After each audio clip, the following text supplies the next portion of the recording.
It's a bit strange to talk about indie games centered around a formula when the basis of the formula is on the platform at the same time.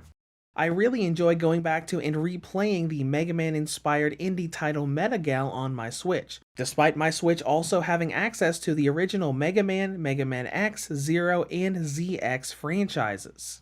But Metagal is not the only game its developer made. Oddly and incorrectly worded as the sequel to Metagal, let us take a look at the developer's attempt at mimicking the gameplay of the Mega Man X series. Here is my review of Metaloid Origin for the Nintendo Switch.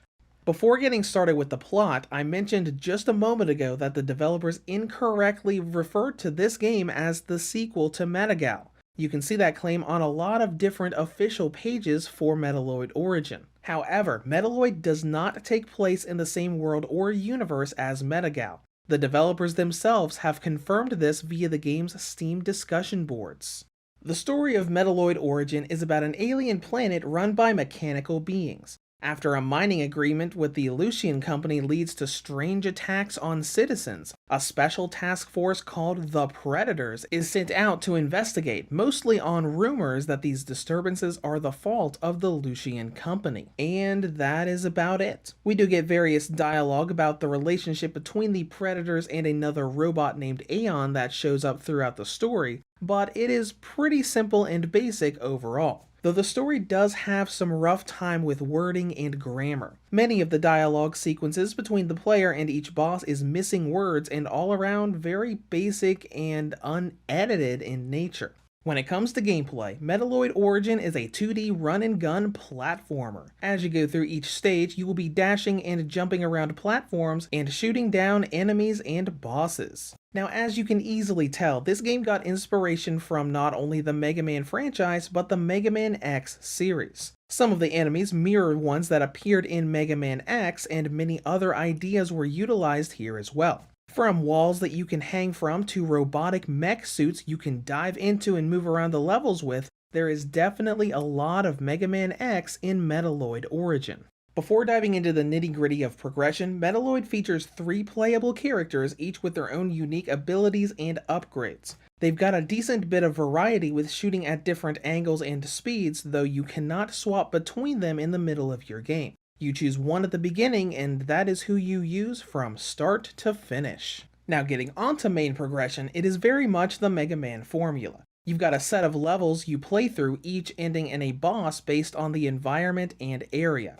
Though the game deviates a lot from the classic formula as well, and that goes into level design, bosses, and how you get new weapons and abilities. The levels themselves are far larger than those found in the Mega Man series. Although we don't have the standard hidden rooms where you would find upgrades, there are alternate pathways you can access to look for collectibles and items to enhance your abilities. It is possible to get lost in these rooms, but they aren't terribly intricate, so it's not really that hard to remember where you came from and where you're going. Then we get to bosses and upgrades. In Mega Man, each boss has a weakness and you get their weapon upon their defeat. In Metaloid, you don't have any of that check your different sub-weapons to see what this boss is weak to. You've got access to all of your weapons from the get-go. You've just got to collect gems from around the levels in order to buy them. On one hand, you don't have to do that whole get weaknesses in specific order stuff, but on the downside, it means there will be no staggering weapons to help you fight these bosses. You will have to learn all of their patterns and work your way around them. And on the topic, let's talk about that gem system. It is something that is unique, but I wasn't a big fan of it. Gems are all over each level, and you can even exit and re-enter rooms to make all of those gems respawn indefinitely. You use gems for all of your upgrades, from main weapons to perks that you unlock as you play through the game. That part of the system I liked. However, you also use up gems when using your healing ability and are required to pay in gems whenever you die and want to retry from that room instead of doing the entire level again. The main issue I have with this system is that Metaloid is a very difficult platformer. We've got a lot of intricate platforming around the levels, enemies that dish out a ton of damage to you, and bosses that you absolutely have to learn the attack patterns for. When you go into a boss, you will be running against that high difficulty wall, bashing your head against it over and over as you experiment around with different weapons and figure out how to time your jumps and dashes properly to avoid their attacks. And every time that boss kills you, you have to pay up 50 gems to try again, and then again, and again, and again. As you can imagine, this runs through your stash of gems incredibly fast. And it's not just bosses. Even difficult platforming areas could have you trying a single room half a dozen times before you get past it, and those 5 free tries put you out over 200 gems. Granted, if you run out of gems, you can restart any room or boss for free as many times as you want. But when you are charged a very valuable resource that you are trying to save up for an upgrade, a fun difficulty wall that has you experimenting around and trying to problem solve the boss's weaknesses turns into a very frustrating, every death I go through here just gets me further and further away from that thing that I really want to unlock.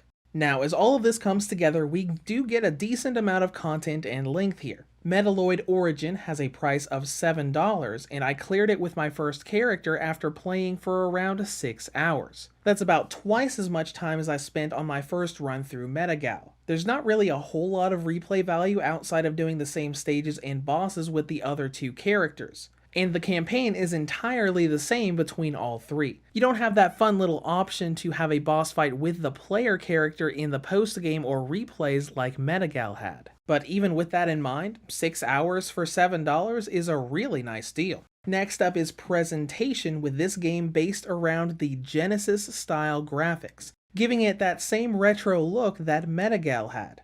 Moving on to performance, I didn't really have any issues. The frame rate stays nice and smooth, and the game never crashed on me once. It was definitely optimized well. So with that out of the way, let's go into battery life. Metaloid Origin gives the original model a range of 5 hours to 7.5. The Switch Lite gets a range of 5.5 to 8 hours, and the Redbox V2 2019 model gets a range of 6.5 to 9 hours. In conclusion, Metaloid is a difficult and well-optimized platformer on the Switch. Now on the downside, the story dialogue could have used some proofing before being submitted, and the currency system has frustrating flaws with it draining as you learn boss patterns or simply have issues with the intricate platforming.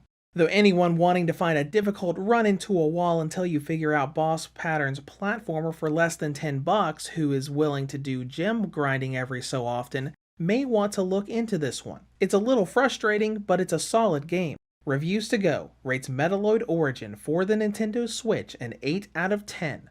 If you have any comments or questions, feel free to leave them below. Thank you for watching and have a great day.